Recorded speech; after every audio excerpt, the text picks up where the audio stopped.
नमस्कार दोस्तों, मैं महेंद्र सिंह परियार आप सबका परियार सर यूट्यूब चैनल में हार्दिक स्वागत करता हूं। दोस्तों, जैसा कि आपने इससे पहले भी सर जो हमारे साथ बैठे हैं अवधेश सिंह भदौरिया, एक आप वीडियो देख चुके हैं और जो वीडियो लगभग 33,000 लोगों ने देखा है और एक छोटे से चैनल पर इतना ज़्यादा दिख जाए तो बहुत बड़ी बात है। दूसरा, हमने आपसे तब कहा भी था उस वीडियो में कि अगला वीडियो भी हम जैसे वैकेंसी आती है पटवारी की तो फिर लेके आएंगे और सर से क्वेश्चन पूछेंगे। और जो उस वीडियो में जो जितने भी कमेंट आए हैं, जितने भी प्रश्न पूछे हैं, उनको भी कि कौन कौन से प्रश्न का क्या आंसर है वो सर बताएंगे। तो नमस्कार सर जी। नमस्कार सर, बहुत बहुत धन्यवाद। जी सर, तो अपने जो पहले वीडियो उसमें तो ये हो गया था कि 10th 12th और ग्रेजुएशन ये सब चीज़ें हो गई थी और हमारे जो दर्शक हैं उनको यही पता पड़ गया था कि आप किस जॉब में करते हैं और कौन सी जॉब है और क्या उसमें काम है। अब हम फिर उसके आगे की जो बातें हैं, जैसे लोगों ने एक बात ये पूछी थी कि पटवारी का जो है वैकेंसी कब तक आने की संभावना है और कितनी वैकेंसी आएंगी। देखिए, इसके बारे में तो सरकार ने स्पष्ट कर दिया है कि 5,200 कुछ पद पटवारी के निकाले जाने हैं और 3 भर्तियों में ये कुल पद भरे जाएंगे।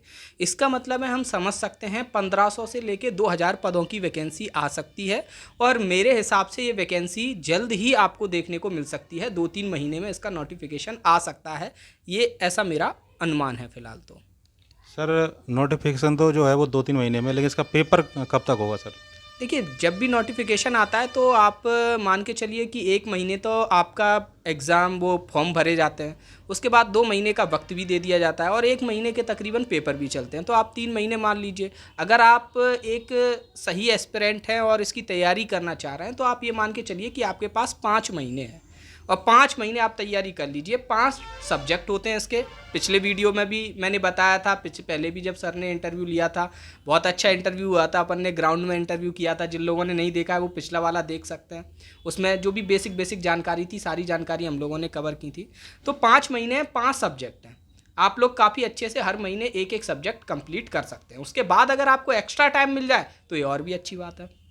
जी सर। अब एक प्रश्न जो पहले वीडियो था उसमें एक बहुत सारे प्रश्न पूछे गए थे, मैंने नाम तो नहीं लिखे हैं। अच्छा, लेकिन ये हाँ, लेकिन उनके जो प्रश्न है, जैसे एक प्रश्न था कि CPCT अनिवार्य होगी या नहीं होगी, इसके लिए क्या है, मतलब पहले करके रखें, क्या करें? देखिए, अगर इसमें मैं कुछ ऐसा जवाब दूं कि CPCT अनिवार्य होगी या नहीं होगी, इन दोनों में से ही कोई एक जवाब दूं तो वो बेमानी होगा। अगर मैं एक मैथ के टीचर की तरीके से बात करूं तो मेरे हिसाब से तो जो भी तैयारी कर रहे हैं वो CPCT कर लें, क्योंकि देखो सर, क्या होता है ना, कोई भी चीज़ जब पहली बार मांगी जाती है तो एक बार छूट दे दी जाती है। जैसे अगर आपने देखा होगा 2010 में, 2009 में जब टीचर की वैकेंसी आई थी तो बीएड या डीएड अनिवार्य नहीं था, बाद में आप कर सकते थे उसको। लेकिन अभी जो वर्तमान में आई है, अब आपको हर जगह बीएड डीएड करना पड़ता है। ऐसे ही पटवारी के एग्जाम में पिछली बार CPCT पहली बार मांगा गया था, इसलिए उन्होंने टाइम दे दिया कि आप 2 साल के अंदर CPCT कर लीजिए। अब ये दूसरी बार एग्जाम हो रहा है तो जरूरी नहीं है कि CPCT की अनिवार्यता रखी जाए, है ना।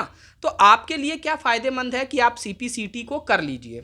देखो, उसमें 2 फायदे हैं आपके। अभी बहुत से बच्चे कमेंट भी कर लेने लगेंगे कि नहीं, CPCT जरूरी नहीं है कि अनिवार्य हो, तो मत कीजिए। पेपर के बाद भी मत कीजिएगा, कभी मत करिएगा। हाँ, अगर आपसे मांग लेंगे तो आपके 2 बेनिफिट मिल रहे हैं। एक तो कंप्यूटर का इसमें सिलेबस रहता है, कंप्यूटर 20 नंबर का पूछा जाता है। जब आप CPCT कर लोगे तो उसमें उस लेवल का कंप्यूटर नॉलेज आपसे पूछा जाएगा कि इसके आप पूरे 20 के 20 क्वेश्चन बना दोगे। तो एक तो वहाँ पे बेनिफिट मिल रहा है। दूसरा, अगर CPCT अनिवार्य कर दी गई तो आपको बहुत बड़ा एडवांटेज मिल जाएगा, आप काफ़ी बच्चों से आगे निकल जाओगे। ठीक है, बहुत से बच्चे फॉर्म ही नहीं भर पाएंगे, तो CPCT आप लोग कर लीजिए हर हालत में। जी सर। अच्छा सर, अगला प्रश्न ये है कि पहले CPCT अनिवार्य नहीं थी, मतलब बाद में मांगी गई थी। तो अगर व्यक्ति 2 साल के अंदर नहीं कर पाता है, जैसे जो पहले था, तो उसका क्या हुआ था? निकाल दिया गया था या फिर अंदर ही था वो व्यक्ति? देखिए, उस समय तो कोरोना का भी काल चला 2 साल के बाद, और कोरोना कुछ इस तरीके से चला कि कुछ मतलब लगभग साल भर पेपर ही नहीं हो पाया CPCT के, तो 1 साल का टाइम और दे दिया गया। तो कभी कभी छूट मिल जाती है, लेकिन हर बार विभाग छूट दे, हर बार ऐसी परिस्थितियां बने, ऐसा ज़रूरी नहीं है। मतलब CPCT की तो ये बात है कि आप CPCT को, मतलब सर ये है कि अब तो जो नेक्स्ट भर्ती है उसमें तो मैंने यही बच्चों को सजेस्ट करूँगा कि वो पहले से ही CPCT कर लें, और जब पहले से ही CPCT कर लेंगे तो फिर 2 साल या 3 साल की कोई फिर बात ही नहीं रह जाएगी, फिर तो वही करना ज़्यादा बेहतर रहेगा उनके लिए। थैंक यू, यहीं रख दो।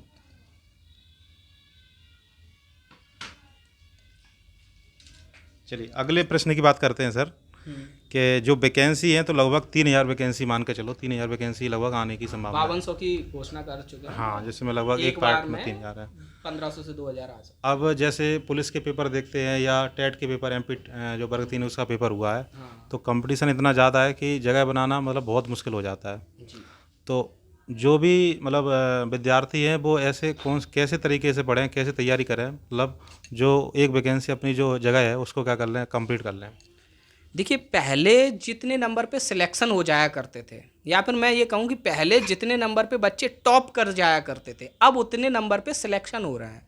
आप चाहे MP पुलिस में देखिएगा, चाहे MP टेट का रिजल्ट आया तब देख लीजिएगा, क्योंकि देखिए सर, बहुत गलत तरीक़ों से भी लोग एग्ज़ाम निकाल रहे हैं, उनकी वजह से कट ऑफ बहुत हाई भी जा रहा है और बच्चे पढ़ भी बहुत रहे हैं। क्योंकि पहले कॉम्पिटिटिव एग्ज़ाम हुआ नहीं करते थे, किसी अन्य तरीक़ों से ही भर्तियां की जाती थी, लेकिन अब कॉम्पिटिटिव एग्ज़ाम लगातार हो रहे हैं, हर स्टेट में हो रहे हैं, सेंट्रल में भी चल ही रहे हैं, तो बच्चे तैयारी भी कर रहे हैं। तो कंपटीशन बहुत बढ़ गया है। आप अगर तैयारी स्टार्ट करते हो तो आप ये मत सोचो कि आज मैंने 3 घंटे पढ़ लिया, 4 घंटे पढ़ लिया और ऐसे ही फिर 2 दिन छोड़ के फिर पढ़ लूँगा इसी तरीके से, तो ऐसे सिलेक्शन होने वाला नहीं है आज की डेट में। आज की डेट में तो आपको उसी तरीके से पढ़ना पड़ेगा जैसे कल आपका एग्ज़ाम हो। जब आप 10वीं 12वीं में पढ़ते थे ना, एग्ज़ाम के 1-2 दिन पहले 8-8 10-10 घंटे पढ़ा करते थे, रिवीजन पे रिवीजन किया करते थे, तो उस तरीके से अगर आप पढ़ोगे तभी आप 85+ नंबर लेके आओगे। पिछली बार देखो 80 पे सिलेक्शन हो गया, तो आप 5 नंबर तो बढ़ा के चलो ही। पहले तकरीबन 9,000 जगह थी, ठीक है, और उस समय जितने छात्र तब बैठे थे लगभग उतने ही अभी भी बैठेंगे, तो आप 5 नंबर का और मार्जिन लेके चलिए कि उतने हमको बढ़ा के लाने ही है ना। सर एक प्रश्न ये पूछा है कि आप अभी जो पटवारी हैं वो किस जगह हैं और पटवारी का काम क्या रहता है? देखिए, अभी तो मैं पटवारी हूँ यहीं पर अपने होम डिस्ट्रिक्ट भिंड में, एक तहसील है महंगाँव, वहाँ पर मैं पटवारी हूँ। उसमें एक हल्का है, एक्चुअली वहाँ पे गाँव को हल्का बोला जाता है, और काम हमारा ये रहता है, बहुत सारे काम होते हैं पटवारी को, नए नए काम भी असाइन कर दिए जाते हैं।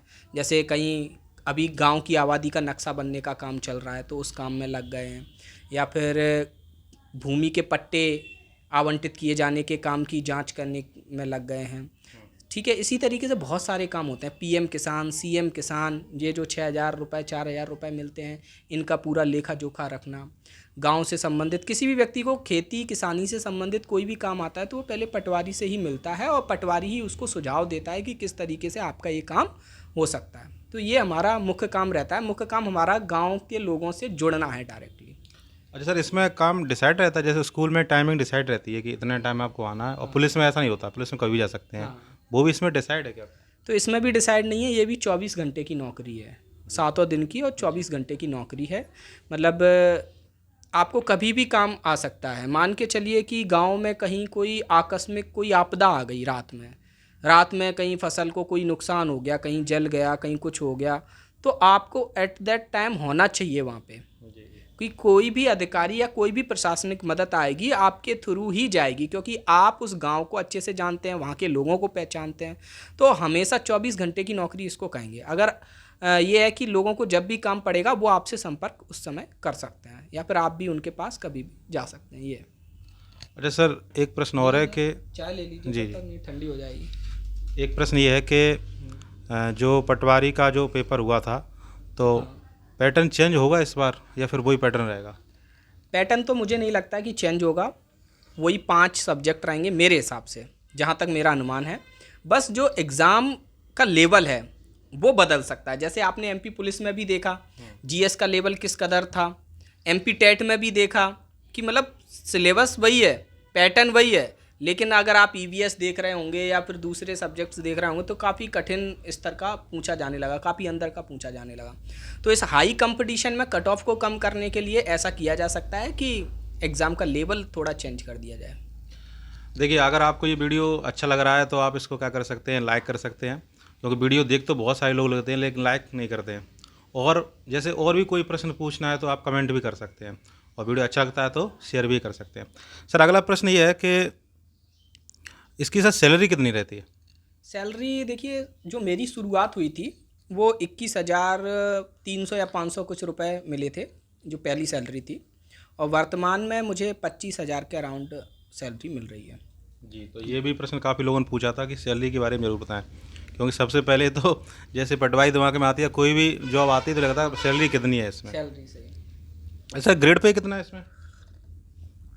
ग्रेड पे एक्चुअली में मुझे क्लियर याद नहीं है, लेकिन शायद 2100 ग्रेड पे है, 2100 है जी। जहाँ तक है, लेकिन कंफर्म नहीं है मुझे।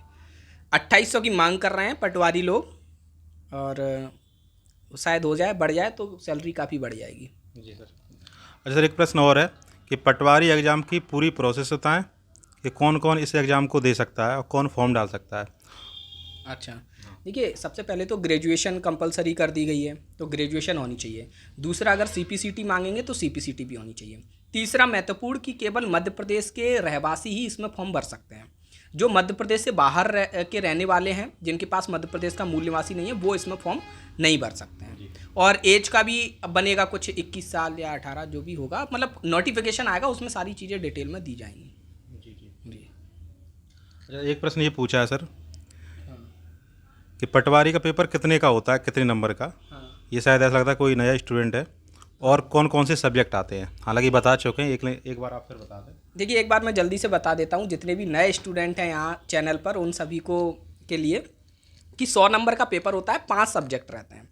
पहला आपका एमपीजी के, दूसरा आपका सामान्य हिंदी, तीसरा आपका कंप्यूटर नॉलेज, चौथा आपका मैथ, और पांचवा पंचायती राज एवं ग्रामीण अर्थव्यवस्था। ये 5 सब्जेक्ट रहते हैं हमारे। अच्छा, जीके में एमपी जीके रहता है जैसे, और भी, या फिर एमपी ज़्यादा आता है उसमें? स्पष्टता पूरा एमपीजी के ही लिखा गया है, मतलब मेरे साथ, मतलब एमपीजी के ही आता है उसमें। एक सर, ये प्रश्न तो ये मान के चलो कि बार बार पूछा जा रहा था क्या? कि पंचायती राज व्यवस्था के लिए बुक बताइए, बेस्ट बुक कौन सी है, किस बुक से पढ़ा जाए? जी जी। देखिए, वैसे तो मैं भी बुक तैयार कर रहा था। किससे पढ़ा था? हाँ, मैंने मतलब पढ़ा तो नहीं था एक्चुअली में उस टाइम, मतलब जो भी एग्ज़ाम आते थे, हर एग्ज़ाम दे देते थे एक स्टूडेंट एक्सपीरियंस के आधार पे। लेकिन यहाँ पर होम डिस्ट्रिक्ट मिल गई, इसलिए कर लिया यहाँ पे जॉब। तो उस समय ऐसा था कि हम लोगों ने एक टेस्ट सीरीज़ तैयार की थी। मैं थी, मेरी सिस्टर जो अभी वर्ग 1 में फिजिक्स से टीचर हैं, और मेरा एक दोस्त था आलोक दपुरिया, जो वो कंप्यूटर के क्वेश्चंस रखता था, क्योंकि वो आईटी प्रोफेशनल था। तो हम तीनों लोगों ने मिलके एक टेस्ट सीरीज़ बनाई थी। तो उस टेस्ट सीरीज़ में पंचायती राज और इनके लेकर हमने काफ़ी सारी बुक्स पढ़ी थी, वहाँ से क्वेश्चंस निकाले थे, तो उससे थोड़ी पढ़ाई हो गई थी। तो उस समय पंचायती राज के लिए महेश्वरी सर के नोट्स पढ़े थे, काफ़ी अच्छे थे। और पंचायती राज का मटेरियल तो आपको काफ़ी जगह मिल जाएगा। जो भी एमपीपीएससी के लिए जो पढ़ते हैं, जो संविधान रहता है, उसी में आपको पंचायती राज का पार्ट मिल जाता है, तो उसको कंप्लीट कर लोगे तो वहाँ से वो क्वेश्चन हो जाएंगे। अब रहती है मूल बात ग्रामीण अर्थव्यवस्था की, उसके आंकड़े बदलते रहते हैं, और उन चीज़ों को हमें मालूम होना चाहिए। और अगर आप पटवारी के काम में देखोगे तो ये आंकड़े उसके दिन प्रतिदिन के कामों में रहते हैं। जैसे कि फसलें होती हैं, तो हम हर प्रकार की फसलें, रबी, खरीफ, जायद की फसलों की गिरदावरी करते हैं, देखते हैं कितना क्या क्षेत्रफल रहा है, तो इससे रिलेटेड क्वेश्चन आते हैं वहाँ पे। वही ये होता है कि वो पूरे मध्य प्रदेश लेवल पे आते हैं, या फिर जिला के लेवल पे आएंगे, कौन से ज़िले में कौन सी फसल होती है प्रमुखता से, कौन सा ज़िला किस फसल में नंबर 1 है, इस तरीके की चीज़ें रहती हैं। तो इनकी पढ़ाई के लिए कुछ तो वेबसाइट्स हमको चेक करनी पड़ेंगी एक्चुअल डाटा के लिए। और दूसरा, अगर मैं देखूं तो मैंने बहुत सारी बुक देखी, तकरीबन 15-20 बुक्स मैं लेके आया हूं, तो मुझे कोई बुक ऐसी नहीं लगी, महेश्वरी सर के नोट्स अगर छोड़ दिए जाएं पंचायती राज के, कि जो एक प्रॉपर हो। दूसरा, एक और बुक है, ऑब्जेक्टिव बुक है, जो मुझे अच्छी लगी इन द सेंस ये कि मतलब उसमें एक तो पिछले पूरे सेट हैं, जितने भी मतलब पंचायती राज का जितना भी प्रश्न पत्र आया हुआ है वो सारा है, और कुछ अलग अलग जो जितने भी टॉपिक उन्होंने डिसाइड किए हैं पंचायती राज और ग्रामीण अर्थव्यवस्था में, 35 से 40 टॉपिक उन्होंने बनाए हैं, और उनमें सबके ऑब्जेक्टिव हैं, कुछ भी थ्योरी नहीं है उस बुक में। अच्छी लगी, श्री कबीर प्रकाशन की बुक है, तो वो बुक आप देख सकते हो। ऑब्जेक्टिव और सब्जेक्टिव मटेरियल आपको खुद देखना पड़ेगा। अगर हो पाएगा तो मैं उसके वीडियो लेक्चर प्रोवाइड करा दूंगा। अभी शादी थी मेरी, उस चक्कर में मैंने बुक पे काम चालू कर दिया था, लेकिन कंप्लीट नहीं कर पाया, और अब काम इतना बढ़ गया है कि वो बुक कंप्लीट करना थोड़ा मुश्किल है मेरे लिए। तो हो पाएगा तो मैं ग्रामीण अर्थव्यवस्था और पंचायती राज के कुछ लेक्चर ले आऊँगा, कुछ आप मदद कर दीजिएगा सर। ऑब्जेक्ट के लिए कबीर प्रकाशन की हाँ, है। कबीर प्रकाशन की बुक बढ़िया है, ऑब्जेक्टिव। अच्छा सर, एक प्रश्न और ये कि इंटरव्यू होता है इसमें पटवारी? इंटरव्यू नहीं होता है इसमें। इंटरव्यू नहीं है। ग्र- जी, अगला प्रश्न है कि जैसे पंचायती राज के लिए बुक बताई है, ऐसे ही अदर सब्जेक्ट के लिए बताएं जो पटवारी के विशेष हो उसमें। अच्छा, अदर सब्जेक्ट के लिए देखिए सर, जैसे जैसे एमपी के लिए देखा जाए जी तो एमपी के लिए अगर आप प्रीवियस ईयर्स के क्वेश्चंस ले लो कहीं से भी, किसी भी पब्लिकेशन के, जिसमें व्यापम में पूछे गए एमपी के प्रीवियस ईयर के क्वेश्चंस हो, तो वो क्वेश्चंस ही इतने सारे हो जाएंगे कि वहाँ से आपको बहुत चीज़ें सीखने को मिल जाएंगी। ठीक है, और कोई भी एक पतली सी ऐसी बुक ले लो जिसमें एमपी के बारे में डिटेल में दिया गया हो। तो एमपीपीएससी के पर्पज़ से ऐसी बहुत सारी बुक आती हैं, तो वो बुक कोई एक कंप्लीट कर लो तो उतना पर्याप्त रहेगा। एमपी की बात हो गई। पंचायती राज के लिए मैंने फिर भी बता ही दिया है। कंप्यूटर के लिए अगर मैं बताऊं तो यहाँ पे बच्चे बहुत कंफ्यूज होते हैं, क्योंकि बच्चे पढ़ते हैं, जैसे परीक्षा मंथन एक बुक चलती है या कुछ और भी बुक्स चलती हैं, और मुझे लगता है कि कंप्यूटर की बुक तैयार करना अपने आप में बहुत बड़ा टास्क है, बहुत मुश्किल काम है कि कंप्यूटर की बुक, क्योंकि उसमें प्रैक्टिकल नॉलेज से रिलेटेड क्वेश्चंस आ रहे हैं। जैसे वो बोलेंगे कि एमएस ऑफिस में फला काम आप कैसे कर सकते हो, तो आप पहले ये की दबाओगे फिर वो की दबाओगे, ऐसे ही क्वेश्चन आ रहे हैं। ठीक है, तो ऐसे क्वेश्चंस को आप बुक में कैसे लिख सकते हो, तो वो बुक लिखना थोड़ा कठिन हो जाता है। जैसे आप बुक्स देखोगे तो उसमें बेसिक नॉलेज काफ़ी रहेगी कि इसको रैम कहते हैं, इसको रोम कहते हैं, इसका ये काम है, उसका वो काम है, लेकिन ऐसे क्वेश्चन आ नहीं रहे हैं। तो आप किसी अच्छे टीचर पे पढ़िए और प्रैक्टिकल नॉलेज को एक्वायर कीजिए, तो आप कंप्यूटर में अच्छा कर पाओगे। मैं एक सजेशन दे सकता हूँ, फरमान सर हैं, आनंद इंस्टीट्यूट यहाँ पे चलाते हैं भिंड में, और बेहतरीन पढ़ाते हैं। वो केवल सीपीसीटी के पर्पस से पढ़ाते हैं कंप्यूटर, और जिस भी एग्ज़ाम में कंप्यूटर आता है बैंकिंग एग्ज़ाम के लिए, मैं खुद भी उन पे पढ़ा हूँ, और उन्होंने हमारे लिए कंप्यूटर के भी बहुत सारे टेस्ट सीरीज़ में भी क्वेश्चन हमको प्रोवाइड किए थे। उससे हम लोगों को काफ़ी मदद भी मिली थी और बहुत सारे स्टूडेंट्स को मदद मिली थी। तो उनका चैनल है, तो आप सर उनकी लिंक नीचे डाल देना डिस्क्रिप्शन में, तो बच्चे वहाँ तक पहुँच जाएंगे। अच्छा सर, एक प्रश्न ये है कि पटवारी डिपार्टमेंट में एग्ज़ाम कितने साल में होता है कि नहीं? देखिए, डिपार्टमेंटल एग्ज़ाम का कोई फिक्स क्राइटेरिया नहीं है कि वो कितने साल में होगा।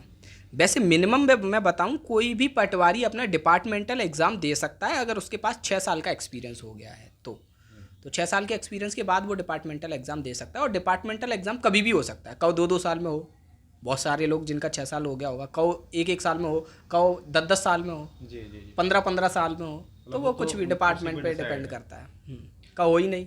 अच्छा, अगला प्रश्न ये है कि आप पटवारी के अलावा और क्या काम कर रहे हैं? हाँ, वो मैं उस तरफ करने वाला। हाँ, पटवारी के अलावा मैं पढ़ा रहा हूँ, यही देखिए चैनल चल ही रहा है, पता होगा। चैनल तो चल रहा है सर, लेकिन इसके अलावा जैसे ऑफलाइन क्लासेस भिंड में कहीं आप लगा रहे हैं? नहीं, ऑफलाइन क्लासेस तो ऑफलाइन क्लासेस इसलिए नहीं लगा पा रहे हैं क्योंकि ये 24 घंटे की ड्यूटी है, कभी भी हमको काम पड़ सकता है, सुबह दोपहर शाम, इस वजह से एक प्रॉपर टाइमिंग नहीं बन पाती है, इसलिए केवल ऑनलाइन क्लासेस ही चल रही हैं। अगर टाइमिंग मिलती है तो कहीं सुबह कोई ऑफलाइन बैच हम स्टार्ट कर सकते हैं, ऐसा है। अगला प्रश्न है कि बेस्ट कोचिंग बताइए इसके लिए। बेस्ट कोचिंग, देखिए बेस्ट कोचिंग कोई एक नाम तो नहीं बता सकते, ये भी नहीं कह सकते भैया हम पढ़ा देंगे सब ठीक है, ऐसा भी नहीं होता है, क्योंकि क्या होता है कि बच्चे खुद से पढ़ें और टीचर से मार्गदर्शन लें। मार्गदर्शन का मतलब ये नहीं है कि कॉल करके ही पूछे कि सर बताओ अब क्या पढ़ें क्या नहीं। आप देखिए आजकल ऑनलाइन आपको हर तरीके के टीचर मिल जाएंगे, आपको जो टीचर सुटेबल लगता है, जो आपके हिसाब से सही लगता है, उस टीचर पे पढ़ने लगिए। ठीक है, और हर सब्जेक्ट के कम से कम 2 टीचर आप डिसाइड कर लीजिए कि इन 2 टीचर से हमको पढ़ना है ना, और उन्हीं से पढ़ते रहिए। अब ये नहीं कि आपने एक टॉपिक यहाँ से, एक ही टॉपिक आपने 15 टीचर से पढ़ लिया, इससे अच्छा है आप 10 टॉपिक पढ़ लीजिए, 15 लेक्चर पढ़ लीजिए, भले सक एक ही टीचर के पढ़ लिए हों, है ना। तो मतलब पहले डिसाइड कर लो, भले सक उसमें आपको 15-20 दिन लग जाएं, पहले डिसाइड कर लो कि क्या चीज़ कहाँ से पढ़नी है, कौन से स्टडी मटेरियल से पढ़नी है, या फिर आपके लोकल एरिया में कौन सी कोचिंग है आपके लिए बेहतर, उस पर पढ़नी है, पहले डिसाइड कर लो, उसके बाद पढ़ने में लग जाओ। लगभग सारी कोचिंग, सारे टीचर लगभग एक जैसे ही हैं, एक जैसा ही पढ़ाते हैं सभी, बस जिसको किसी को समझ में आता है, किसी को कुछ का समझ में आता है। जैसे एक प्रश्न और ये है कि पटवारी प्रमोट होकर क्या बनता है? अच्छा, और कब तक बनता है? देखिए, पटवारी प्रमोट होकर आरआई बना करते थे, जिनको रेवेन्यू इंस्पेक्टर बोला जाता है, तो आरआई की पोस्ट अब ख़त्म कर दी गई है। तो अब पटवारी का अगर प्रमोशन होगा तो वो सीधे नायब तहसीलदार के लिए होगा, लेकिन वो काफ़ी मतलब पॉसिबिलिटी उसकी बहुत कम रहेगी। मतलब कि जैसे अगर आपके 50-60 पटवारी गए हैं, उनमें कोई कम एज का है, कोई 21 साल का ही है, तो उसके चांस बन सकते हैं, उसकी सीआर अच्छी रही, उसका काम अच्छा रहा तो उसका प्रमोशन हो सकता है। और कितने साल में इसका तो मुझे भी कोई एग्जैक्ट आया वो क्राइटेरिया नहीं पता। वैसे जब आरआई का था तब 15-16 साल की सर्विस हो, अच्छी चल रही हो, तो आरआई में प्रमोट हो जाते थे, लेकिन अब आरआई की पोस्ट खत्म कर दी गई है। एक प्रश्न पूछा है कि अगर कोई पढ़ने में बहुत कमज़ोर है तो वो इसकी तैयारी कैसे करे और कैसे तरीके से पढ़े वो? देखिए, अगर किसी को ये लगता है कि वो पढ़ने में बहुत कमज़ोर है तो ऐसा नहीं है कि कमज़ोर जो छात्र होते हैं वो एग्ज़ाम नहीं निकाल पाते। मैंने देखा है, मैंने बहुत बच्चे पढ़ाए हैं, वही बच्चा आज की डेट में एग्ज़ाम निकाल पा रहा है जो रेगुलर मेहनत कर रहा है। अब वो चाहे कमज़ोर हो चाहे होशियार हो, लगातार पढ़ रहा है। अब सर आप एमपीजी के, ग्रामीण अर्थव्यवस्था, पंचायती राज, कंप्यूटर नॉलेज, इन सब में आप ये नहीं सोच सकते कि कोई बच्चा होशियार है कोई बच्चा कमज़ोर है। जो पढ़ेगा उसको याद रहेगा। कोई ये कहे नहीं मैं मेरा बेस कमज़ोर है इसलिए मैं एमपीजी के याद नहीं कर पाता, तो ये तो मूर्खता है ना उसकी। ये तो वो अपने आप को कमज़ोर मान रहा है। आप इंटेलिजेंट रहे हो, बेस अच्छा रहा है तो आप मैथ में अच्छा कर पाओगे मेरे हिसाब से। लेकिन मैथ भी इतना कठिन नहीं आ रहा है। आप मैथ पर लगातार डेली 2 घंटे देते रहोगे तो आप आ जाओगे उस बच्चे के बराबर। जी सर। तो बाकी सब में तो बस मेहनत करनी है, कमज़ोर और उससे कुछ नहीं होता। सर एक प्रश्न और है कि ऑनलाइन कोचिंग सही है या फिर ऑफलाइन, इसको कैसे डिसाइड करें? अच्छा, देखिए सर, अब तो कोरोना भी ख़त्म हो गया, आप ऑफलाइन कोचिंग भी ज्वाइन कर सकते हैं, है ना। तो जो सही लगे आपको। अगर आप ऑनलाइन में क्या है, एक डिसिप्लिन खुद से बनाना पड़ता है। खुद से ये बनाना पड़ता है कि हमें आज क्लास लेनी है कि नहीं लेनी है। हमें 7 बजे की क्लास थी, हमने सोच लिया 9 बजे लेंगे और फिर कब भूल गए। ऐसे ही हम डेली, हमारा रूटीन ऐसा ही बन गया। तो ऑनलाइन में ये है कि अगर आप डिसिप्लिन नहीं बना पा रहे हो तो आप ऑफलाइन चले जाइए। आपको कुछ डाउट्स आ रहे हैं जो ऑनलाइन में क्लियर नहीं हो पा रहे हैं तो आप ऑफलाइन चले जाइए। मेरे हिसाब से तो ऑफलाइन जाने से ये है कि वहाँ पर और 10-15 बच्चे मिलेंगे। अगर वो बच्चे अच्छी तैयारी कर रहे हैं, अच्छी मेहनत कर रहे हैं तो उसका आप पे पॉजिटिव प्रभाव पड़ सकता है। अगर वो सब मटर गश्ती कर रहे हैं, सब अपने घर वालों का पैसा उड़ा रहे हैं तो उसका नेगेटिव प्रभाव भी आप पे पड़ सकता है। तो सबके वो प्रो और कॉन्स हैं, लेकिन जो आपके लिए बेहतर हो वो आप कर सकते हैं। जी सर। टीचर अच्छा होना चाहिए बस। टीचर अच्छा होना चाहे ऑनलाइन हो चाहे ऑफलाइन हो। मतलब फिर जैसे समझ में आ जाए। हाँ। अच्छा सर, अगला प्रश्न ये है कि जो भी बच्चा जैसे काफ़ी टाइम से तैयारी कर रहा है, मतलब 1-2 साल 5 साल तक हो गए हैं कई बच्चों को, और वैकेंसी का जो प्रभाव पहले जैसे आती थी वैकेंसी अब नहीं आती है वैसे, हाँ। तो वो बच्चा अब क्या करे? मतलब उससे एक तो वैकेंसी नहीं आ रही, वैकेंसी भी आ रही है तो उसमें इतना फ्रॉड चल रहा है, मतलब पैसे वाले भी पहले पहुंच जाते हैं। जैसे कंप्यूटर में जैसे ही पेपर चल रहे थे, पुलिस का है या भर्ती का है, तो उसमें ऐसे भी हुआ है कि पेपर आउट हो गया पहले से ही, अलग चल रहा है। अलग चल रहा है। तो इसके लिए बच्चे क्या करें, कैसे तैयारी करें? वो पढ़ाई भी कर रहे हैं और जो कट ऑफ जाता है वो हाई चला जाता है, तो वो क्या करें? तो वो तो क्या है, उसके तो बहुत रीज़न है। अब जब ऐसा होता है तो बच्चे उसका विरोध दर्ज कराएं। एमपी टेट में हुआ, एमपी पुलिस में खुल्लम खुल्ला चला, हर जगह चल रहा है, बच्चों ने विरोध दर्शाया नहीं है। जो बच्चे हैं जो लगता है कि वो अपनी मेहनत से कर लेंगे वो कर ले जाते हैं।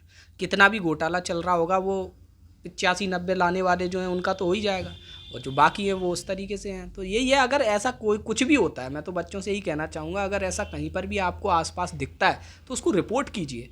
अगर कोई दलाल आपके आसपास घूम रहा है और वो कह रहा है कि हम इतने रुपए में आपकी नौकरी लगवा देंगे, तो उसकी पुलिस रिपोर्ट कीजिए आप, जी सर। है ना। और अपनी पढ़ाई में लगे रहिए। ये नहीं कि आपने झंडा पकड़ लिया तो दिन रात झंडा ही पकड़े हो और वो वही रोना गा रहे हो कि अरे सब बिक गए, सब बिक गई है गवर्नमेंट वाला किस्सा।